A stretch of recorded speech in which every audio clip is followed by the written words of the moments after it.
আসসালামু আলাইকুম, সবাই কেমন আছেন? আশা করি সবাই ভালো আছেন। শীতের সিজনে চট্টগ্রামের খুবই পপুলার এবং মজাদার রান্না ছুরি শুটকি দিয়ে বেগুন, আলু, টমেটো ও খাইসা বা সিমের বিচি। চলুন শুরু করি। প্রথমে কড়াইয়ে দিয়ে দিলাম তেল এবং পেঁয়াজ কুচি, তারপরে দিয়ে দিলাম ছুরি শুটকি, কাঁচামরিচ, লবণ দিয়ে দিলাম পরিমাণ মতো, দিয়ে দিলাম হলুদ গুঁড়ো, দিয়ে দেব মরিচের গুঁড়ো, আচ্ছা পরিমাণ মতো দিয়ে দিব। ভালো করে কষিয়ে নিব। ড্রাই স্পাইসগুলো যাতে পুড়ে না যায় তাই হালকা করে পানি দিয়ে দিব। পানি দিয়ে ভালো করে কষিয়ে নেব। মশলাটা কষানো হয়ে গেলে আমি দিয়ে দেব কেটে রাখা আলু। আমি নিয়ে নিলাম বেগুন, টমেটো, তারপরে খাইসা বা শিমের বিচি।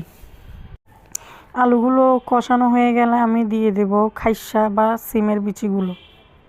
সবগুলো একসাথে দিয়ে তারপরে আমি ভালো করে নেড়ে চেড়ে তারপরে দিয়ে দেব কেটে রাখা বেগুনগুলো। সবগুলো একসাথে দিয়ে দেন আমি ভালো করে কষিয়ে নেব একসঙ্গে।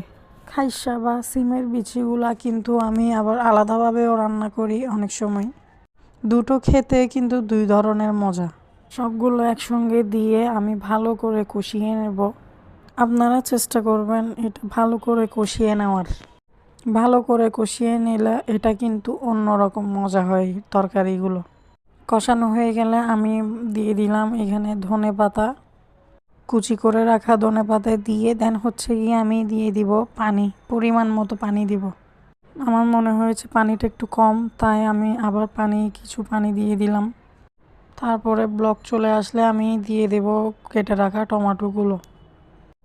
অবশ্যই টমেটোটা একটু লাস্টের আগে করে দিতে হবে যাতে টমেটোটা বেশি গলে না যায়। টমেটোটা আগে দিয়ে দিলে বেশি গলে গেলে তখন তরকারির মজাটা থাকবে না। তারপরে আমি আবার হালকা করে পানি দিয়ে দেব। কিছুক্ষণ বসিয়ে রাখার পরে তারপরে আমি ঢাকনা দিয়ে ঢেকে রেখে দেব। আমার ভিডিওগুলো যদি আপনাদের কাছে ভালো লেগে থাকে অবশ্যই লাইক এবং সাবস্ক্রাইব করে দিবেন আমার চ্যানেলটিকে। আর একটু পানি দিয়ে আমি গিয়ে এটা এবার ঢেকে রেখে দেব 2-4 মিনিটের মতো।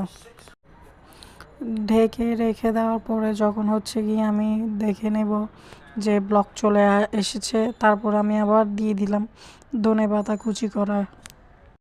আমি যেহেতু ধনেপাতা একটু বেশি করে ইউজ করি, যেহেতু আমার ধনেপাতার স্মেলটা খুবই ভালো লাগে, তাই আমি গিয়ে 2বার ইউজ করেছি এই ধনেপাতা কুচি।